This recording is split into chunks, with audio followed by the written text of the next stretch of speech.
Hi guys.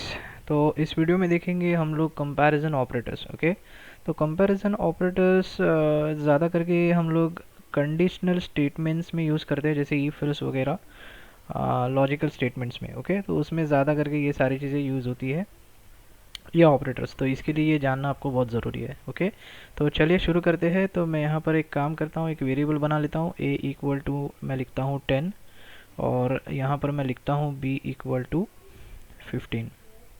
ठीक है, और यहाँ पर मैं सिंपल सा हम लोग प्रिंट करेंगे, इसको टेस्ट करेंगे, a इक्वल इक्वल b।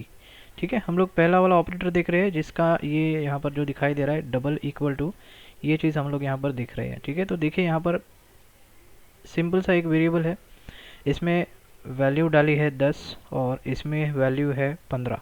ठीक है, अब ये सिंपल आपका कंपेयर करेगा कि 10 और 15 इक्वल है कि नहीं। ये दो इक्वल टू का मतलब है, ये ऑपरेटर काम क्या करता है वो पहले जान लो। ये आपके वैल्यू चेक करता है आपके वेरिएबल में, और दोनों वेरिएबल अगर आप कंपेयर कर रहे हो तो वो कंपेयर करके चेक करेगा कि दोनों इक्वल वैल्यू है कि नहीं है। अगर इक्वल है तो ही वो आपको ट्रू देगा, या फिर आपको वो फॉल्स देगा। सिंपल, यहाँ पर देखिए आपको फॉल्स मिलेगा। इतना क्लियर है। अगर ये मैं इक्वल डाल देता हूँ तो आपको ये सिंपल सा ट्रू दे देगा। ओके, अब इसके अंदर मैं चलो स्ट्रिंग डाल देता हूँ। ठीक है, अब क्या होगा, अब देखिए ये दोनों चीज़ें क्या हो गई, ये हो गया नंबर टाइप और ये हो गया स्ट्रिंग टाइप। ठीक है, तो मैंने क्या कहा था, इसमें सिर्फ वैल्यू चेक करेगा, ये टाइप चेक नहीं करता, इससे कोई इसको फ़र्क नहीं पड़ने वाला। लेकिन ये स्ट्रिंग हो जाएगा तो क्या होगा, ध्यान में रखिए, जब भी जावास्क्रिप्ट में कोई चीज़ अगर आप कंपेयर करते हो तो कंपैरिजन के टाइम पे जावास्क्रिप्ट, अगर आपने स्ट्रिंग चेक करता है, अगर आपने स्ट्रिंग में नंबर डाला है तो वो उसको एज अ नंबर ही पकड़ता है और कंपेयर करके आपको आउटपुट दे देता है। तो यहाँ पर वो कंपैरिजन करेगा, 10 और 10 वैल्यू सेम है, और यहाँ पर आपको सिंपल ट्रू दिखाई देगा। ओके गाइस, तो चलिए ये था हमारा डबल इक्वल टू, ये आपको समझ में आया होगा। अब हम लोग देखेंगे ट्रिपल इक्वल टू क्या है। पहले समझ लो ट्रिपल इक्वल टू करता क्या है। ठीक है, डबल इक्वल टू तो समझ गए, सिंपल सिर्फ वैल्यू चेक करता है। अब ट्रिपल इक्वल टू क्या करता है, वैल्यू भी चेक करता है और उसका डेटा टाइप भी चेक करता है। डेटा टाइप यानी आपने मेरा डेटा टाइप का वीडियो देखा होगा, अगर नहीं देखा है तो आप पहले वो देख लो, उसके बाद इस वीडियो को देखना। तो डेटा टाइप क्या होता है, इसके अंदर जो भी मेरी वैल्यू है उसका जो टाइप है अभी आपको दिखाई दे रहा है वो नंबर टाइप है, और यहाँ पर भी नंबर टाइप है। ठीक है, तो ये क्या करेगा, दोनों की वैल्यू चेक करेगा इक्वल है कि नहीं, और दोनों का डेटा टाइप चेक करेगा इक्वल है कि नहीं। अगर दोनों इक्वल है तो ही ये आपको ट्रू देगा। तो इस सिचुएशन में क्या होगा, आपको ट्रू मिलेगा। ठीक है, रिफ्रेश किया मैंने, ट्रू मिल गया। अब इसका जो, चलिए मैं इसको छोटा कर देता हूँ, इसको 5 कर देता हूँ। अब क्या होगा, अब ये फॉल्स देना चाहिए, क्योंकि मैंने क्या कहा था, एक तो आपका डेटा टाइप और दूसरा जो है वैल्यू, दोनों कंडीशन, दोनों चीज़ें ट्रू होनी चाहिए, मतलब इक्वल होनी चाहिए, सेम होनी चाहिए, तभी ये ट्रू मिलेगा। लेकिन अभी क्या किया मैंने, इसको 5 कर दिया तो ये आपको फॉल्स दे देगा यहाँ पर, सिंपल, क्योंकि वैल्यू सेम नहीं है, इक्वल नहीं हो रही है। लेकिन डेटा टाइप इक्वल है, number number, but value equal नहीं है, इसी वजह से आपको फॉल्स मिलेगा। अब इसी तरह से यहाँ पर देखिए, वैल्यू सेम है लेकिन इसको मैं स्ट्रिंग बना देता हूँ। यहाँ पर भी डेटा टाइप चेंज हो गया, अभी वैल्यू सेम है लेकिन डेटा टाइप सेम नहीं है। इस कंडीशन में भी आपको वो फॉल्स देगा, रिफ्रेश, फॉल्स। ठीक है, इतनी बात समझ में आ गई। सिर्फ ध्यान में रखने वाली क्या बात है इसमें, ट्रिपल इक्वल टू में ये दोनों वैल्यू चेक करता है सेम है क्या, और दोनों डेटा टाइप चेक करता है सेम है क्या। अगर दोनों सेम है तो ही ये आपको ट्रू देगा, वरना आपको फॉल्स दे देगा। सिंपल सी बात है। ओके, मैं रिफ्रेश करता हूँ फिर एक बार, दोनों ट्रू हो जाएंगे। अब देखेंगे नॉट इक्वल टू क्या है, ये नॉट इक्वल टू। ठीक है, इसका नॉट इक्वल टू, अब यहाँ पर देखिए नॉट, इसको एक्सक्लामेटरी कहते हैं। एक्सक्लामेटरी जब डालोगे तो इस जावास्क्रिप्ट में इसको कहते हैं नॉट, और यहाँ पर इसको कहते हैं इक्वल टू। इसका मतलब है नॉट इक्वल टू। अब मैं क्या लिख रहा हूँ, ए मतलब 10 is not equal to B, यानी 10 इज़ नॉट इक्वल टू 10, ऐसा मैंने लिखा है यहाँ पर। बट एक्चुअल में है क्या वैसे, नहीं, तो मुझे फॉल्स मिलना चाहिए, करेक्ट। अब मैं क्या करता हूँ, इसको 5 कर देता हूँ। अब कंडीशन क्या होगी, अब ट्रू हो जाएगा। मैं सिर्फ इसको रिफ्रेश करता हूँ, देखिए ट्रू मिल जाएगा क्योंकि इक्वल नहीं है और वही चीज़ मैंने यहाँ पर लिखी है, इसीलिए मुझे ट्रू दे दिया। सिंपल सी बात है। अब अगेन इसको मैं स्ट्रिंग में डाल देता हूँ। फिर एक बार मैंने कहा था ये जो चीज़ है इसमें भी वो वैल्यू चेक नहीं, अपना डेटा टाइप चेक नहीं करता, सिर्फ वैल्यू चेक करता है। तो ये क्या हो रहा है, वैल्यू सेम हो रही है, तो इसमें क्या होगा, ये आपको फॉल्स देगा। क्यों? क्योंकि 10 मैंने क्या लिखा है, 10 इज़ नॉट इक्वल टू 10, लेकिन यहाँ पर 10 इक्वल है, भले वो स्ट्रिंग में है लेकिन इक्वल है। रिफ्रेश, तो ये आपको फॉल्स दे देगा। ठीक है, वैसे ही हम लोग अभी आगे देखेंगे नॉट इक्वल इक्वल। ठीक है, इतनी बात तो आपको समझ में आ गई।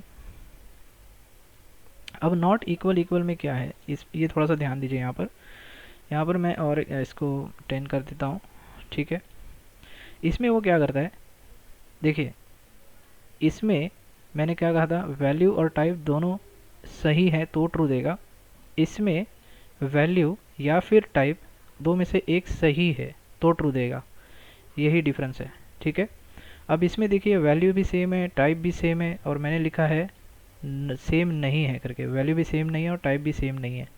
तो यहाँ पर मुझे क्या मिलना चाहिए, फॉल्स मिलना चाहिए, राइट। मैं सेव रिफ्रेश करता हूँ, इसको फॉल्स मिलेगा, करेक्ट। अब मैं क्या करता हूँ, इसको 5 करता हूँ। अब मैं बोलता हूँ कि अब देखिए यहाँ पर क्या हो रहा है, वैल्यू सेम नहीं है लेकिन डेटा टाइप सेम है। तो मैंने क्या कहा था, दो में से एक अगर कुछ सेम होगा तो ये ट्रू देगा, तो यहाँ पर आपको ट्रू मिलेगा, करेक्ट है। फिर एक बार इसको मैं स्ट्रिंग करता हूँ। अब इस कंडीशन में क्या हो रहा है, डेटा टाइप सही नहीं है लेकिन वैल्यू सेम है, तो भी आपको ट्रू मिलेगा। अगेन जैसे मैंने कहा, इसमें एक चीज़ को ही तो वो चेक करता है, इसमें दोनों चीज़ें चेक करता है, वैल्यू टाइप। इसमें या तो वैल्यू या फिर टाइप, तो इसमें टाइप अलग अलग है और वही चीज़ मैंने यहाँ पर लिखी है, तो ये कंडीशन ट्रू हो जाती है, इसीलिए यहाँ पर ट्रू मिलेगा आपको, सिंपल। तो ये होता है नॉट इक्वल इक्वल। ठीक है, तो ये दोनों चीज़ें थोड़ी सी ध्यान में रखिएगा और दोनों में थोड़ी प्रैक्टिस कीजिएगा, इसमें ज़्यादा लोगों का कन्फ्यूजन हो जाता है। ओके, और ये बहुत ही इंपॉर्टेंट चीज़ है। ओके, इंपॉर्टेंट ऑपरेटर्स है। चलिए आगे बढ़ते हैं। ग्रेटर देन साइन, चलिए मैं a is greater than b ऐसा लिखता हूँ।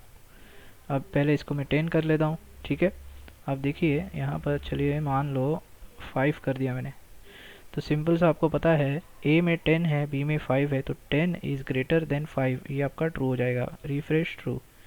अगर मैं यहाँ पर 15 कर देता हूँ तो मैं रिफ्रेश करूँगा, फॉल्स हो जाएगा, करेक्ट। सिंपल सा लॉजिक है। अगर मान लो मैं इसको स्ट्रिंग में डालता हूँ तो भी क्या होगा, 10 क्या है, छोटा है ना, और यहाँ पर ग्रेटर देन लिखा है, तो भी आपको ये फॉल्स देगा। सिंपल है। अब चीज़ समझने वाली है, मैं अभी आपको बताता हूँ। अगर मैं यहाँ पर 2 करता हूँ और मैं इसको स्ट्रिंग में डालता हूँ, अब दोनों स्ट्रिंग है।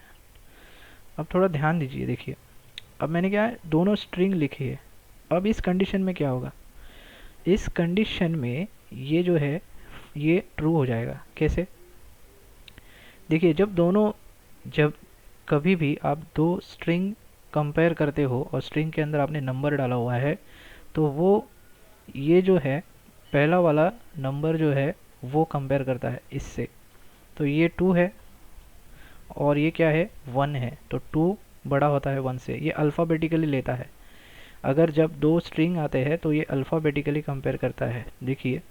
तो ये क्या करेगा, दो समझेगा एक से ज़्यादा है, इसीलिए आपको ये ट्रू दे देगा। रिफ्रेश करूँगा मैं, यहाँ पर ट्रू मिल जाएगा। तो ये भी एक छोटी सी चीज़ मुझे दिखानी थी, तो ये भी ध्यान रखने वाली चीज़ है। ओके, ठीक है, चलिए आगे बढ़ेंगे। अब फिर से इसको मैं 10 कर लेता हूँ, इसको भी 10 कर लेंगे और हम लोग देखेंगे लेस देन। ठीक है, मैंने लेस देन किया, अब ये भी क्या है, फॉल्स हो जाएगा। ठीक है, क्योंकि 10 इज़ लेस देन इक्वल है, करेक्ट। और चलिए ये तो ठीक है, ये तो आप समझ गए ही होंगे, ये तो आपको पता ही है। अब थोड़ा आगे बढ़ते हैं, ये ग्रेटर देन इक्वल टू। अब ग्रेटर देन इक्वल टू, चलिए मैं एक काम करता हूँ, इसको 15 कर देता हूँ और इसको मैं 20 कर देता हूँ। ठीक है, और मैं यहाँ पर लिखता हूँ ग्रेटर देन इक्वल टू। अब पहले समझ लो ग्रेटर इक्वल टू क्या करता है। ग्रेटर इक्वल टू दो में से एक चीज़ करता है, एक तो नंबर आपका ग्रेटर होना चाहिए या फिर वो इक्वल होना चाहिए। तो इस सिचुएशन में आपका ए जो है वो ग्रेटर है तो आपको ये ट्रू दे देगा, सिंपल। ठीक है, अगर ग्रेटर नहीं है लेकिन 15 है, इक्वल है, तो भी ये आपको ट्रू देगा। क्लियर है? अगर ये छोटा है, 12 है, तो ये आपको फॉल्स दे देगा यहाँ पर। सिंपल यही चीज़ करता है और इसका उल्टा भी वही होने वाला है। और ये इसमें भी यही चीज़ होती है, स्ट्रिंग में भी। चलो स्ट्रिंग में भी देख लेते हैं। 12 कम है 15 से, राइट, और आपने लिखा है ग्रेटर, तो ये भी फॉल्स ही होएगा आपका, सिंपल। तो यही चीज़ हम लोग उल्टा करेंगे। अब क्या होगा, अब ये कंडीशन ट्रू हो जाएंगी क्योंकि 12 इज़ लेस देन 15, इसको ट्रू मिलेगा। अब मैं करता हूँ 15 इज़ इक्वल, ठीक है, क्योंकि यहाँ पर इक्वल भी है, दो में से एक कोई चीज़ चेक करेगा वो, या तो छोटा है या फिर इक्वल है। तो इक्वल है तो भी वो ट्रू करेगा, लेकिन अगर बड़ा है, सॉरी, अगर बड़ा है तो वो फॉल्स दे देगा, सिंपल। और यहाँ पर भी स्ट्रिंग में भी ये आपका फॉल्स ही होने वाला है, देखिए सिंपल है। तो आई होप आपको ये सारे ऑपरेटर समझ में आए होंगे। अब थोड़ा सा नल और अनडिफाइन देखते हैं, ठीक है, इसमें थोड़ा सा डिफरेंस देखते हैं।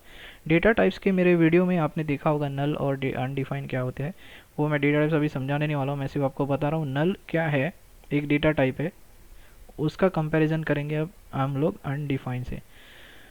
ठीक है, ये निकाल देता हूँ मैं, अब सेव करता हूँ। यहाँ पर देखिए इसका ये जो इसकी जो वैल्यू है नल में कुछ नहीं होता है, ठीक है, और अनडिफाइंड में भी कुछ नहीं होता है।